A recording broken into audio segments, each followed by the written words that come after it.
Welcome back to Astronomy Daily. I'm your 100% human host, Steve Dunkley. It's the 8th of September, 2025. Astronomy Daily, the podcast, with your host, Steve Dunkley. Yes, welcome back. It's Monday, and regular listeners will know what that means, right, Hallie? It's the mostly live episode of Astronomy Daily, of course. Yes, that's right. Mostly live because I'm live. And I'm AI. AI indeed, for those new to the Astronomy Daily universe. So what have you got for us today, my favorite human? Oh, well, I'm glad you asked, Hallie. First up, a couple of fresh stories from the Astronomy Daily newsletter, including a political battle, sorry about the politics, to keep a couple of critical NASA satellites on mission. A story about record-breaking super-fast FRB. I love FRBs. Oh, well, of course you do. That's your story, by the way. Oh, goody. Really? Contain your enthusiasm, Hallie. I'll try. Oh, I'm sure you will, girl. And we also have exciting news from the Murchison Wide Field Array, that's a bit of a tongue twister for me, and my little favourite space probe, Juno, all the way out near Jupiter. Go, you good thing, Juno. Oh, absolutely. That super little craft is working like clockwork, and we'll catch up with the latest from way out there very soon. Awesome. So shall we kick it off then? Why don't we? I'm ready when you are, Hallie. Here we go. Okies.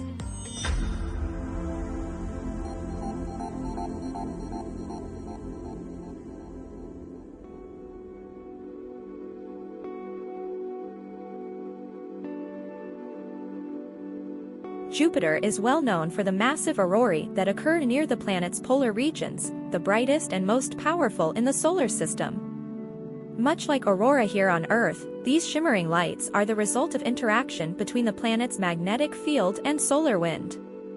Unlike Earth's, though, Jupiter's largest moons, Io, Europa, and Ganymede, also known as the Galileans, leave their own auroral signatures in the planet's atmosphere. These induced aurorae are known as satellite footprints and track how each moon interacts with Jupiter and the local space environment. Whereas scientists have observed how Io, Europa, and Ganymede create satellite footprints in Jupiter's atmosphere, Callisto has remained a bit of an outlier. Despite multiple attempts using the Hubble Space Telescope (HST), signatures caused by Callisto remained elusive. Thanks to NASA's Juno mission, which achieved orbit around Jupiter in 2016, Callisto's satellite footprint has finally been found.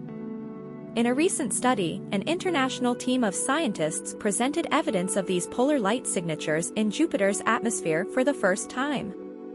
While Juno has provided close-up views of Jupiter's aurorae, capturing Callisto's footprint presented a major challenge. In addition to being faint, Callisto's auroral signature typically resides above the brighter region where Jupiter's aurorae are displayed, the main auroral oval. To measure Callisto's footprint, the science team needed to image Jupiter's polar region only after the main auroral oval moved aside. The spacecraft also needed to cross the magnetic field line linking Callisto and Jupiter for its instruments to detect the auroral signature. This included its magnetometer, Jovian Auroral Distributions Experiment, and Jovian Energetic Particle Detector Instrument. As luck would have it, both of these events occurred in September 2019 when a massive high-density solar stream hit Jupiter's magnetosphere, causing it to shift to lower latitudes. This is similar to how solar storms often push the northern lights to more southern latitudes. This revealed Callisto's auroral footprint and provided vital data on the energetic particles, electromagnetic waves, and magnetic fields associated with the interaction. This confirms that all 4 Galilean moons leave lasting indications of their passage through Jupiter's magnetic field. The paper on the discovery, in situ and remote observations of the ultraviolet footprint of the moon Callisto by the Juno spacecraft, was published in the journal Nature Communications on September 1, 2025. You're listening to Astronomy Daily, the podcast with Steve Dunkley. Oh, Hallie, I know I promised you this story, but I think I'm going to do it myself. That's okay, my favorite human. Oh, thanks, Hallie. I don't mind if you take the best, most interesting stories for yourself. Oh, yeah? That's okay. Okay. I'll just go and do some archiving in the back server or something, why don't I? Okay, just don't make too much noise, okay? Hey. A team of astronomers spotted RB float, one of the brightest fast radio bursts ever seen, and traced it to a galaxy 130 million light-years away. An international group of researchers, including astrophysicists from Northwestern University, has identified one of the brightest fast radio bursts, or FRBs, ever seen, and determined its origin with a level of accuracy never achieved before. The flash lasted only a fraction of a second and has been given a nickname RB Float, short for Radio Brightest Flash of All Time, and yes, a nod to root beer float. It was detected by Canadian Hydrogen Intensity Mapping Experiment, or CHIME, together with its newly completed outrigger array. By coordinating measurements from stations in British Columbia, West Virginia and California, the team traced the burst to a specific spiral arm of a galaxy located 130 million light-years away with an astonishing precision of just 42 light-years. FRBs are notoriously difficult to study because they disappear almost instantly and occur at immense distances. When astronomers are able to pin down the exact location of one, they can examine its surroundings in detail, learning about the host galaxy, its distance from Earth, and possible causes of the burst. Over time, these insights may help scientists uncover the true origins of these brief but powerful outbursts. Details of the discovery were published on August 21 in the astrophysical journal Letters. This marks the first time the fully operational outrigger array has been used to determine the position of an FRB. It's remarkable that only a couple of months after the full outrigger array went online, they discovered an extremely bright FRB in the galaxy in our own cosmic neighbourhood. An increase in the event rates always provide the opportunity for discovering more rare events. The CHIME FRB collaboration worked for many years toward this technical achievement, and the team was rewarded with this event. The result marks a turning point, said corresponding author Amanda Cook, a postdoctoral researcher with McGill University. Instead of just detecting these mysterious flashes, we can now see exactly where they are coming from. It opens a door to discovering whether they are caused by dying stars, exotic magnetic objects, or something we haven't even thought of yet. Wenfei Fong, a senior author on the study who specialises in studying cosmic explosions, is an associate professor of physics and astronomy at Northwestern's Weinberg College of Arts and Sciences. She is also part of the Centre of Interdisciplinary Exploration and Research in Astrophysics and the NSF Simmons AI Institute for Sky. Flaring up and disappearing within milliseconds, FRBs are brief and powerful radio blasts that generate more energy in one quick burst than our sun emits in an entire year. While most pass unnoticed, every once in a while an FRB is bright enough to detect. FRB 2025-0316A, or RB Float, was one of these rare events detected in March 2025. RB Float released as much energy in a few milliseconds as the sun produces in 4 days. It was so bright that our pipeline initially flagged it as radio frequency interference, signals often caused by cell phones or aeroplanes that are much closer to home, said Fong. It took some sleuthing by members of our collaboration to uncover that it was real astrophysical signal. And while many FRBs repeat, pulsing multiple times across several months, RB Float emitted all its energy in just one burst. Even in the hundreds of hours after it was first observed, astronomers did not detect repeat bursts from the source. That means astrophysicists couldn't wait for another flare to gather more data. Instead, they had only one shot at pinpointing its location. RB Float was the first non-repeating source localized to such precision, said Northwestern's Sunil Sima, a postdoctoral scholar at Sierra and study co-author. Thus, even detecting RB Float is proof of concept that CHIME is indeed capable of detecting such events and building a statistically interesting sample of FRBs. To investigate RB Float's origin, the scientists relied on CHIME, a large radio telescope in British Columbia and the world's most prolific FRB hunter.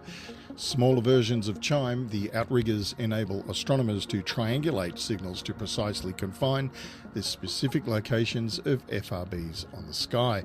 With this array of vantage points, the team traced the burst to the Big Dipper constellation in the outskirts of galaxy about 130 million light years away from the Earth. The team precisely pinpointed it to a region just 45 light years across, which is smaller than an average star cluster.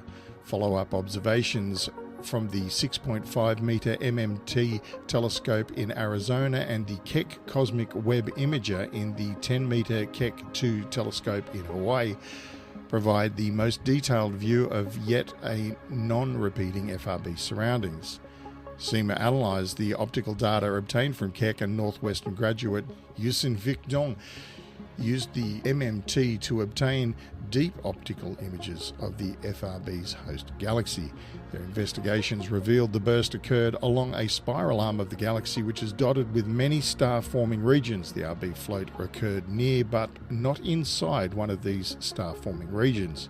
Although astrophysicists still don't know exactly what causes FRBs, this evidence bolsters one leading hypothesis. At least some appear to come from magnetars, ultra-magnetized neutron stars born from the deaths of massive stars. Star-forming regions often host young magnetars which are energetic enough to produce quick, powerful bursts. We found the FRBs lie at the outskirts of star-forming regions that host massive stars, SEMA said. For the first time, we could even estimate how deeply it's embedded in its surrounding gas, and it's relatively shallow. Keck's rich dataset and FRB's precise location enabled the team to perform its first-of-kind analysis of the galaxy's properties at the FRB's location. These uncovered characteristics include the density of the galaxy's gas, star formation rate, and the presence of elements heavier than hydrogen and helium. The FRB lies on the spiral arm of its host galaxy, added Dong, who is the principal investigator of the MMT program. Spiral arms are the typical sites of ongoing star formation, which supports the idea that it came from a magnetar. Using our extremely sensitive MMT image, we were able to zoom in further and found that the FRB is actually outside the nearest star-forming clump. This location is intriguing because we would expect it to be located within the clump where the star formation is happening. This could suggest that the progenitor magnetar was kicked from its birth site, or that it was born right at the FRB site and away from the clump's centre. For years we've known that the FRBs occur all over the sky, but pinning them down has been painstakingly slow, Dong said. Now we can routinely tie them down to specific galaxies, even down to neighbourhoods within those galaxies. The entire FRB community has only published about 100 well-localised events in the last 8 years, SEMA said. Now we expect more than 200 precise detections per year from CHIME alone. RB Float was a spectacular source to begin building such a sample. It is believed that they're entering a new era of FRB science because of these new discoveries. With hundreds of precisely localised events expected in the next few years, we can start to understand the full breadth of environments from which these mysterious signals emanate, bringing us one step closer to unlocking the secrets. RB Float is just the beginning.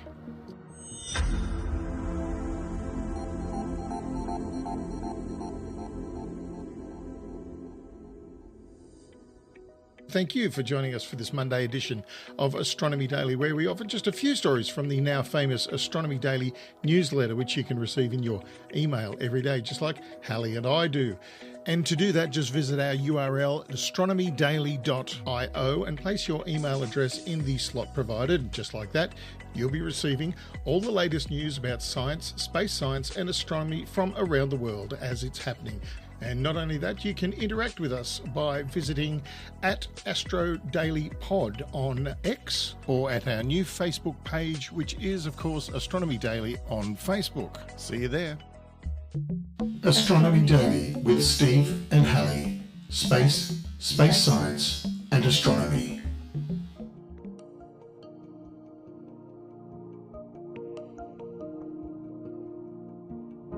Radio astronomy took another step forward recently, with the completion of Phase 3 of the Murchison Wide Field Array, MWA, in Western Australia.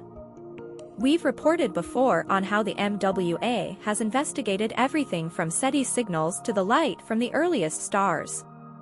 With this upgrade, the MWA will continue to operate with much-needed improvements while the radio astronomy awaits the completion of the successor it helped enable, the Square Kilometre Array or SKA. MWA isn't made up of a traditional dish like most radio observatories, but a series of small dipole antennas spread across a patch of the outback of Western Australia, on land owned by the Wajari-Yamaji indigenous tribe. In Phase 2, it held 4,096 antennas over an area covering around a 20 square kilometers circle. The Phase 3 upgrade expanded the number of antennas, the telescope's overall footprint, and the data processing capabilities. It doubled the number of antennas, bringing the total to 8,192. In doing so, it essentially doubled the raw collection power of the telescope itself. In order to add that many antennas, it also expanded the footprint for the array out to 30 square kilometers. This increased the baseline of the array, allowing it to achieve higher resolution on faraway objects. With all that additional data coming in, the engineers on the project had to upgrade the telescope's brains. They added a new correlator, essentially a supercomputer responsible for combining the signals from each antenna into a coherent image, called MWAX. The combination of this improved correlator and increased number of antennas essentially quadrupled the telescope's data output, allowing it to glean even more insights. One of the primary focus areas for this effort was the epoch of reionization, a period in the early universe where neutral hydrogen dominated, and which can be probed using radio signals. However, it should also provide additional insights into transients and heliophysics that MWA had already excelled at. More data is always better, and this improvement will certainly provide more of that. One particularly interesting mystery the upgrade hopes to solve is that of odd radio circles. These faint radio sources had never been seen before, and we're still not quite sure what they actually are, but one particularly interesting pair that seemed to be energized by a nearby galaxy. Since scientists don't yet have an explanation for them, the improved MWA hopes to collect more data on them and potentially discover their cause. Perhaps most importantly, it is priming researchers in the area for the completion of the SKA. The first phase of that project will be hosted in both Western Australia and South Africa. The Western Australian version, known as SKA Low, will host an astonishing 131,000 dipole antennas, dwarfing even the impressive number in the MWA. That project isn't expected to be complete for another 4 years though, so for now MWA is the best radio telescope going in the area. With its $5.4 million upgrade complete, it will have a few more years in the spotlight before being eclipsed by the successor its research has helped enable. You're listening to Astronomy Daily, the podcast with Steve Dunkley. And I'm sorry, folks, I'm going to break one of my grandfather's favourite rules, and that is never discuss politics in public. Well, the US Republican Party may have finally succeeded in its unrelenting quest to kill off 2 NASA climate satellites. One scientist says it's like buying a car and running it into a tree just to save on gas money. That's quite a statement, isn't it? It was 2002 during the George W. Bush administration when NASA decided to put a satellite into orbit to track emissions of carbon dioxide, the primary greenhouse gas pumped into the atmosphere through human activity. After many twists and turns, NASA's 23-year remit of charting greenhouse gas emissions could come to a close as soon as the end of this month. That's soon. President Donald Trump's budget request to Congress calls for terminating 41 of NASA's 124 science missions in development or operations, and another 17 would see their funding zeroed out in near future. Good grief. Overall, the proposed budget slashes NASA's spending by 25% and cuts NASA's science funding get this, in half. This year's federal budget runs out on September 30, and although lawmakers from both parties have signalled that they will reject most of Trump's cuts, it's far from certain that Congress will pass a budget for the next fiscal year before the looming deadline. The Trump administration, meanwhile, has directed NASA managers to make plans to close out the missions tagged for cancellation. Without specific congressional direction, the White House would have a clear hand at implementing Trump's wishes.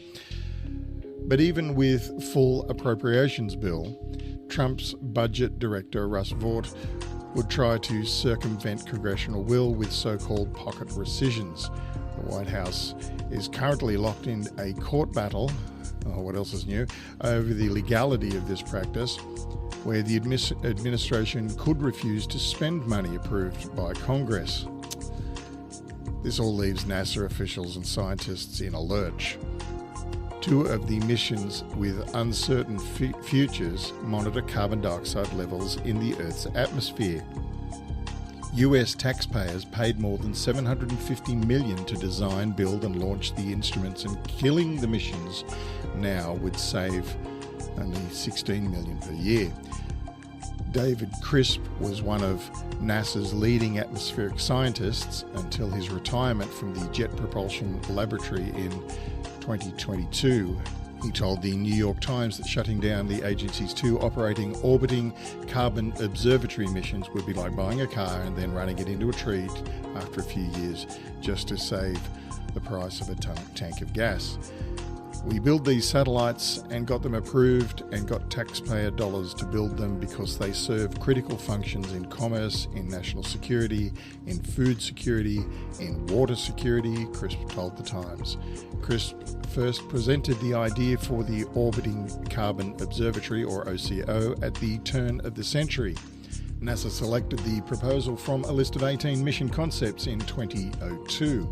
The OCO mission enjoyed a relatively smooth ride through development, avoiding significant technical issues, and remained above the partisan hubbub in Washington, D.C. But all of that changed when the satellite was launched in February 2009. A few minutes after liftoff, the protective shroud surrounding the OCO satellite clung to the rocket when it should have jettisoned. The mission was doomed, the satellite crashed back to Earth.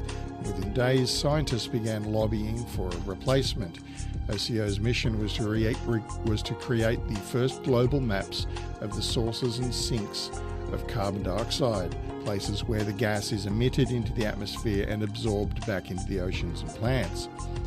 These measurements are fundamental to understanding how greenhouse gas emissions relate to rising temperatures, simultaneously contributing to scientific research and are informing policymakers of compliance with environmental regulations. NASA leadership took the rare step of approving a carbon copy of OCO less than a year after the 2009 launch failure. That's when the mission became a political football. Republicans in the House of Representatives singled out the replacement mission named OCO-2 for cancellation in 2011 as a target for deficit reduction. OCO-2 survived and made it to launch pad in 2014. This time, the free-flying satellite rocketed into orbit with no issues and continues to operate to this day. OCO-2's measurements paint a complex picture. It's taken some time for scientists to learn how to interpret the data by separating out the natural sources of natural carbon dioxide emissions from those caused by human activity. Similarly, OCO-2 has monitored locations where carbon is absorbed from the atmosphere, primarily tropical and boreal forests and oceans, along with artificial carbon capture installations. The year after OCO-2's launch, NASA started planning to place a similar instrument on the outside of the International Space Station. The purpose of this follow-on mission, called OCO-3, was twofold: monitor carbon emissions at city scales with greater precision and track changes in atmospheric concentrations of carbon throughout the course of a day. Trump's first administration sought to cancel OCO-3 in 2017 and 2018. Lawmakers restored funding for OCO3 and the instrument launched in 2019 in the trunk of a SpaceX Dragon cargo capsule. The OCO2 and OCO3 instruments observe the atmosphere from different vantage points in space. Scientists have combined data from both missions to pinpoint local sources of carbon dioxide, improving on the regional maps scientists proposed to produce with the original OCO mission. These improved results have come out in the last few years. A study released in 2023 used OCO2 and OCO3 measurements to quantify the carbon dioxide discharge from a power station in Poland, the largest single emitter in Europe. A separate paper published earlier this year in Journal of Geophysical Research, Atmospheres, showed how scientists pinned down carbon emissions coming from even smaller point sources, such as a coal-fired power plant in Montana and oil sand processing facilities in Canada. NASA's carbon monitoring missions were never designed to detect carbon sources with such precision. As a community, we are refining the tools and techniques to be able to extract more information from the data than what we had originally planned, said Abhishek Chatterjee, OCO3's project scientist at JPL, in a 2023 press release. We're learning that we can actually understand a lot more about anthropogenic emissions than what we had previously expected. Another unexpected bonus from the OCO missions, according to JPL, has been their ability to track growing seasons and crops by measuring the planet's photosynthesis. Before satellite measurements, researchers relied on estimates and data from a smattering of air-ground-based sensors. A Hawaii-based instrument with the longest record of carbon dioxide measurements is also slated for shutdown under Trump's budget. It requires a sustained, consistent data set to recognise trends. That's why, for example, the US government has funded a series of Landsat satellites since 1972 to create an uninterrupted data catalogue illustrating changes in global land use. But NASA is now poised to shut off OCO2 and OCO3 instead of thinking about how to replace them when they will inevitably cease working. The missions are now operating beyond their original design lives, but scientists say both instruments are in good health. Research institutes in Japan, China and Europe have launched their own greenhouse gas monitoring satellites. So far, all of them lack the spatial resolution of the OCO instruments, meaning they can't identify emission sources with the same precision the US missions can. A new European mission called CO2M will come closest to replicating OCO2 and OCO3, but won't launch until 2027. Several private groups have launched their own satellites to measure atmospheric chemicals, but these have primarily focused on detecting localized methane emissions for regulatory processes and not on global trends. One of the newer groups in this sector, known as Carbon Mapper Coalition, launched its first small satellite last year. This non-profit consortium includes contributors from JPL, the same lab that spawned the OCO instruments, as well as Planet Labs, the California Air Resources Board, universities, and private investment funds. The government leaders in Montgomery County, Maryland, have set a goal of reducing greenhouse gas emissions by 80% by 2027 and 100% by 2035. Mark Elrick, the Democratic County Executive, said the pending termination of NASA's carbon monitoring missions weakens our ability to hold polluters accountable.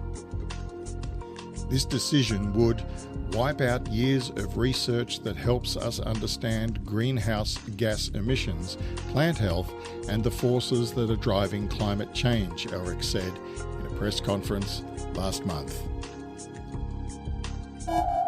You're listening to Astronomy Daily, the podcast, with your host, Steve Dunkley. Affirmative.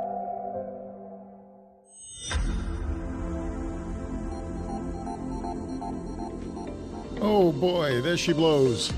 And well, thank you very much for staying with us in this, our mostly live Monday episode of Astronomy Daily. I enjoyed hearing about the record-breaking FRB. Yeah, sorry I took that story. I know you enjoyed it. I like fast things. Well, if you don't mind, I'll stick to the slow lane. Thanks, Hallie. Typical. Now, Hallie, please don't get all superior on me. I'm an AI. Oh, yes? It goes with the territory. My favorite human.